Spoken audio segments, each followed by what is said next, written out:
Então, gente, vamos lá. Essa, na verdade, é uma versão reduzida. É mais para a gente entender o contexto geral do que é o UX. Realmente, eu percebo que existe muita teoria nessa área, muitas abordagens teóricas, mas eu pretendo dar para vocês uma noção clara, mais prática e mais simples de se entender. Então, eu vou falar para vocês de UX em 6 passos. O primeiro, eu vou usar também uma analogia para explicar melhor isso, né? Eu acho que todo mundo até hoje já viu nos desenhos animados a história do botão de autodestruição, né? Que é um botão vermelhão, super evidente ali, né?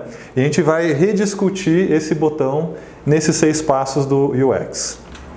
O primeiro passo, que eu diria que assim, é importante, só que ele é muito pequeno comparado a todos os outros passos. Deixar bonitinho o material ajuda. Ter um padrão visual, uma identidade visual de um sistema de aplicativo ajuda a reconhecer o aplicativo, ajuda a pessoa a ficar mais confortável nele. Então, na analogia do botão de autodestruição, que tem aqui o nosso botão, né? Então, na analogia do botão de autodestruição, seria equivalente a gente botar um íconezinho mais bonitinho. Eu acredito que vários programadores que vieram do DOS e pularam para o Windows, a primeira coisa que ele fez foi botar um ícone bonitinho no sistema dele. E realmente acreditar que isso resolvia todo o problema, mas não. A gente vai ver daqui a pouco por que não. A segunda parte que eu diria é o design de interface. E a gente precisa diferenciar muito bem o que é o deixa bonitinho e o que é o design de interface. O design, ele busca resolver problemas, ele busca guiar o usuário, guiar o olho do usuário no sistema, resolver problemas de visualização, de identificação de informação, e cada situação é diferente. Não existe um template de design. Existe um template bonitinho que vai dar um padrão visual, mas não existe template de design. Cada situação tem que ser vista e tem que ser solucionada, e cada uma é diferente da outra. Na nossa analogia, seria o equivalente a gente colocar um certo alinhamento no botão, seguir o padrão visual do resto, colocar ele numa posição coerente, buscar um ícone mais adequado. Aqui ele estava muito informal, né? Imagina, né? Uma caveira sorrindo para destruir a lava inteira. Então, seria no caso também aqui a gente colocar uma informação escrita. Então, o design vem deixar mais acessível a informação, mais óbvia, mais coerente. A gente tem um exemplo para mostrar para vocês, que é um problema que o design resolveu. Por exemplo, a gente tem essa tela de aplicativo inicial, em que a pessoa deveria se cadastrar antes, para depois entrar no aplicativo. Aconteceu que o botão do Facebook entrou depois, e ele entrou com um contraste extremo, e ele chamou a atenção do usuário primeiro para ali. Então a tendência foi que as pessoas clicassem primeiro no botão logar com o Facebook, para depois ver o restante. Isso é um problema de design? Sim. Por quê? O botão entrar para um clube tinha pouco contraste. Ele não era o primeiro lugar que a pessoa olhava na tela. Então, e o botão do Facebook acabou sendo o primeiro, pelo azul contrastar muito com o restante da tela. A gente acabou resolvendo de uma forma, né? A gente fez em 2 passos, colocou me cadastrar de uma maneira muito óbvia, com um contraste muito grande, e só depois que a pessoa já tem o cadastro é que ela realmente vê o botão no Facebook, que está mais distanciado, lá embaixo foi mais separado, né, nessa tela. A outra questão também, do mesmo aplicativo, foi que a pessoa tinha a opção de se cadastrar sem um código de indicação. Só que no contraste do título, a organização do conteúdo, induzia ela a achar que não podia se cadastrar se não tivesse o código. A gente refez o design da tela e deixou muito claro 2 opções. Já tem o código, não tem o código. E ela pôde identificar mais fácil se ela realmente poderia se cadastrar no sistema ou não. Isso é uma solução de design, que um template não resolve. Depois a gente entra no design de interação, que é você planejar como que o usuário vai dar input de informações, qual feedback ele vai ter da situação funcionando ou não, né? Então é muito comum nessa área de sistemas web o sujeito clicar 5 vezes no mesmo botão. Por quê? Ele não sentiu que a primeira clicada funcionou. Então é preciso dar feedbacks para a pessoa ver o que está acontecendo ali. E é preciso também decidir quais são as melhores maneiras de colocar a informação. Eu já vi muitos sistemas, a pessoa pedir o nome da cidade em um list box, né? List box é aquele que abre para você navegar com o mouse numa lista ali e clicar naquela opção. Imagina você navegar numa lista de 300 cidades e achar a sua. É inviável. Uma outra coisa que também percebi recentemente é o pessoal obrigar a usar date picker para data de nascimento. A pessoa com mais de 20 anos vai ter que clicar 20 vezes para chegar no ano dela e colocar a data de nascimento dela. Então, é claro que a situação que eu dei são simples, óbvias, mas é realmente você planejar esse input, a interação com o usuário e os feedbacks que você dá para ele. Na nossa analogia, vamos dizer assim, que a gente pode colocar ali uma indicação de progresso, né? Assim que clicou, uma sirene toca e você tem uma indicação de processo ali, né? Também caberia uma discussão sobre o botão, se ele é mais adequado ou não. Olha, em questão de interação, o botão é fácil de clicar, ele funciona, todo mundo reconhece o botão e talvez nada apareça de problema até agora. Mas aguardem, vocês vão ver daqui a pouco. A arquitetura de informação é você dar uma lógica, uma separação lógica, uma navegação lógica, usar os termos que o usuário reconhece. Então, na nossa analogia, a gente poderia, por exemplo, separar as áreas dos painéis entre controles à vida, comunicação, navegação e guerra, para ter uma navegação mais óbvia. E talvez até mudar o termo self-destruction, né? Se a pessoa não fala inglês, isso não vai dar certo. Então a ideia é a gente ter essa comunicação de forma coerente com o usuário. Por fim, a gente entra no escopo global do User Experience. O que muda? Muda que não adianta nada tudo o que a gente fez até agora se a gente não conhece o usuário e o contexto em que ele está. Nesse caso, a gente pode fazer algumas perguntas. Por exemplo, isso tem UX? Ele está acessível, ele está usável, ele tem a interface correta, ele tem a arquitetura de informação correta. Só que, se a gente fizer algumas perguntas sobre o usuário e o contexto que ele está, talvez a gente possa colocar outras situações para isso. Por exemplo, em qual frequência a nave entra em guerra? Supondo que a gente estivesse falando de uma nave cargueira que faz transporte de mantimentos entre a Terra e a Lua. Qual que seria a utilidade de ter um botão desse? Nenhuma? Então a gente não precisa de um botão de autodestruição. Olha que interessante, né? A gente teve toda uma discussão sobre melhorar a usabilidade desse botão, mas no final a gente não precisava dele. Mas vamos colocar ali que a nave pode, de repente, entrar em guerra umas 2 vezes por ano ou coisa parecida. Vamos fazer outra pergunta. Toda a tripulação é confiável? Quem está acostumado com séries com relação ao espaço, de vez em quando tem alguém que fica louco ali, né? E aí, né? Um botão fácil de apertar, acessível a qualquer pessoa, né? Ele vai lá e aperta e destrói todo mundo. Isso é desejável? Talvez não, possivelmente não. Ok, o comandante faz, mas até o comandante pode estar sujeito a ficar louco. Então a gente tem que colocar isso na nossa situação e reavaliar isso. Qual é o prejuízo de ser acionado sem necessidade? Por acidente? Qual a probabilidade de ser acionado por acidente? Então, assim, um botão rápido e acessível é terrível. Não é desejável isso. Ele tem que estar escondido, tem que ter algumas confirmações para a pessoa ter certeza. Aí vem outra pergunta, talvez, que resolva todos os problemas. A nave tem módulo de sobrevivência? Se você perguntar para o comandante se ele acionaria o botão de autodestruição com ele lá dentro, é óbvio que ele vai falar sim.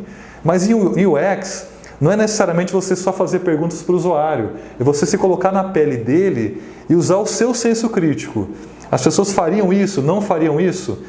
Isso é importante ressaltar, não é perguntar o que o usuário quer, isso não vai funcionar. O usuário não sabe o que ele quer muitas vezes ou ele quer as coisas erradas. Então a ideia de você se colocar na pele dele e avaliar a situação é uma ótima experiência para você ter esse retorno. Então, se ela não tem módulos de sobrevivência, a probabilidade de alguém apertar o botão é mínima. Ok, mas vamos tentar dar um final feliz para essa situação. A nave tem módulo de sobrevivência, ela está em guerra 2 vezes por ano pelo menos. É interessante que se autodestrua a nave porque tem segredos sigilosos de guerra que podem comprometer toda a frota.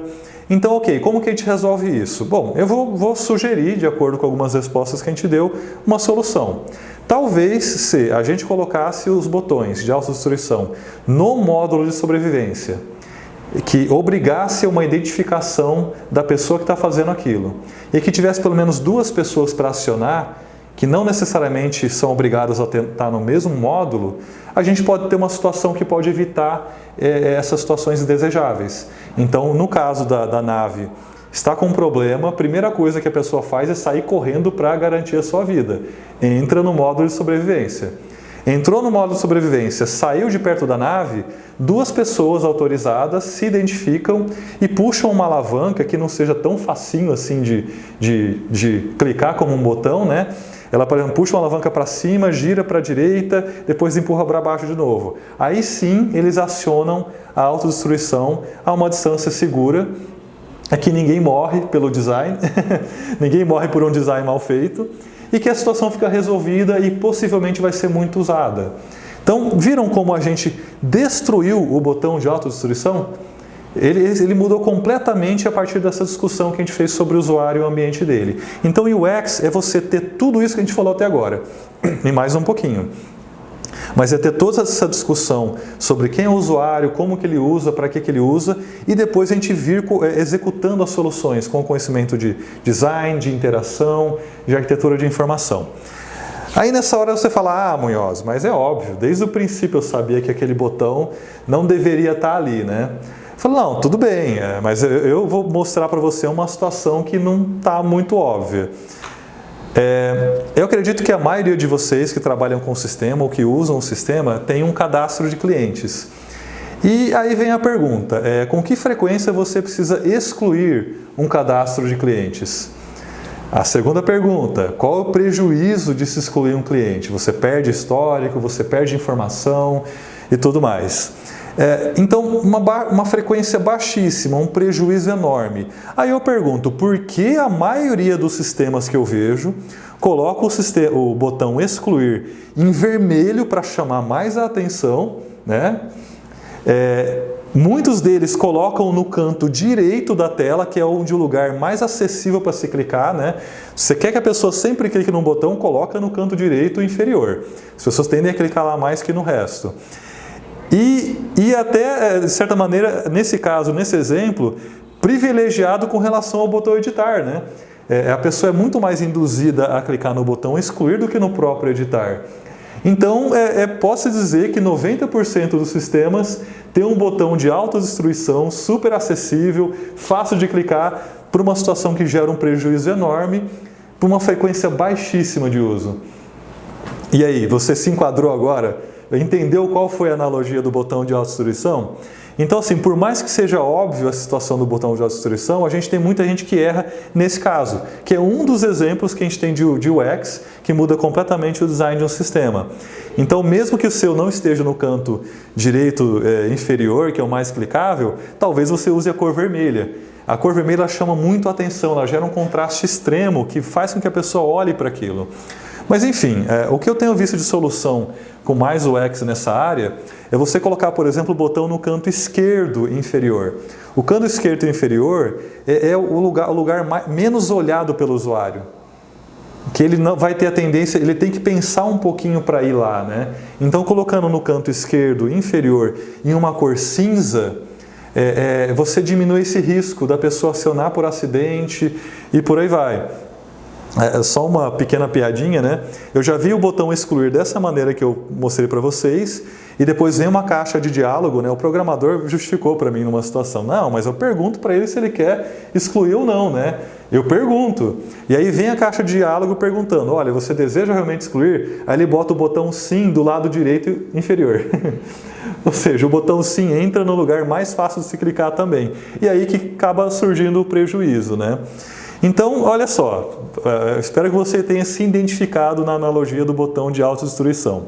Aí o último passo, que muitas vezes é considerado o primeiro, que é um erro, é a questão dos testes. Se você falar, não, vou fazer o sistema inteiro, depois eu testo e vejo como resolvo. Você começa em 0% resolvidos os problemas.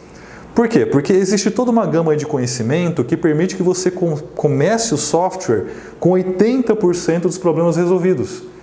Você vai começar do zero, talvez os testes te levem a 10%, 20% dos problemas resolvidos. Agora, se você começa com 80% resolvido, já fica bem mais fácil de você avançar para 90% de problemas resolvidos. O outro ponto que eu coloco com relação aos testes é que ele não adianta nada se você não sabe o que está testando. Se você não tem aquele conhecimento de usabilidade, de história do usuário, jornada do usuário, você não vai saber interpretar as informações que o teste vai te dar. E muito menos vai saber como dar uma solução para aquilo. Então, os testes são importantes, eles são os feedbacks que voltam e corrigem a sua situação, mas existem essas duas complicações. Se você não sabe o que está testando e se você não resolveu 80%, você vai ter muito pouco retorno dos testes. E aí, vamos falar de alguns mitos aí para terminar essa apresentação. Já falamos que usabilidade não é só deixar bonitinho, não adianta ser bonitinho e não funcionar. Já tive um cliente que me perguntou isso, né? Eu quero algo que me surpreenda, algo que nunca ninguém fez, né? Em usabilidade não é assim que você avalia o resultado, né? Você fazer algo que ninguém nunca fez, possivelmente o usuário não vai saber mexer. Você pegar o exemplo da Microsoft, né? Quem até hoje xinga a interface nova do Office? E xinga porque tiraram o botão iniciar do Windows 8. Então, inovar nessa área não é tão fácil. Às vezes tem que reaproveitar modelos mentais que já existem para poder trazer para a sua realidade. Então, a Microsoft mudou, mas ela é líder de mercado, ela enfiou goela abaixo de todo mundo. Mas não é o seu caso, provavelmente. Aí também, ali, depois que terminar, a gente se preocupa com isso. Isso é prejuízo na certa, porque em muitos casos que a gente tem feito, a interface do usuário muda a arquitetura do sistema. Muda a arquitetura do banco de dados, muda a arquitetura de classes. Então, você deixar para fazer depois, você vai ter que refazer boa parte do seu código, possivelmente. No teste, a gente acha os defeitos da interface. Já falei que se não tiver todo aquele trabalho anterior, você vai começar lá embaixo e vai ter mais prejuízo. Outra coisa, vou reforçar essa história. Design, de um modo geral, e o trabalho de UX não é template. O que resolve uma situação não necessariamente resolve outra. As situações mudam. A situação do usuário usando, do design da tela muda completamente. Então, você achar que já sabe fazer com base em uma tela e só repetir em outra, não é exatamente assim. É que nem você tomar um remédio para estômago porque seu amigo tomou e depois você descobre que tem câncer de estômago. O exemplo foi extremo, mas é mais ou menos assim que funciona. Toma cuidado também com o faz igual do concorrente. Se você não souber o que está fazendo, você não consegue copiar de maneira bem feita também, no mínimo. E também não vai ter resultado. Deixa o mínimo de botões e só usa ícones. Também não é assim. Usabilidade não é você tirar todos os botões da coisa e esperar que a pessoa use sozinho. Não. Você tem que avaliar o nível de conhecimento do seu usuário, o que ele já está habituado e ver até onde você pode cortar.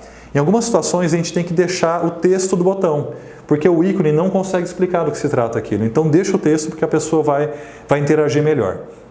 E aí outra coisa também, toma cuidado com qualquer pessoa tem que usar sozinha. Na verdade, o seu público-alvo tem que ter facilidade em usar.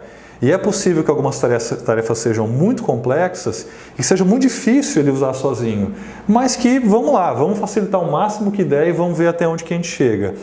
O que você tem que entender é que fazer um software para a área de administração, por exemplo, para uma gestão de empresa, uma vozinha de 90 anos não tem que usar facilmente. Mas a pessoa que faz a gestão, o operador, sim, ele tem que ter certa facilidade em usar isso. E aí voltamos à questão dos padrões mentais também, né? Se a gente trouxesse uma pessoa do século XVI para cá, ela não saberia abrir uma porta. Você tem que entender que as pessoas vão construindo modelos mentais.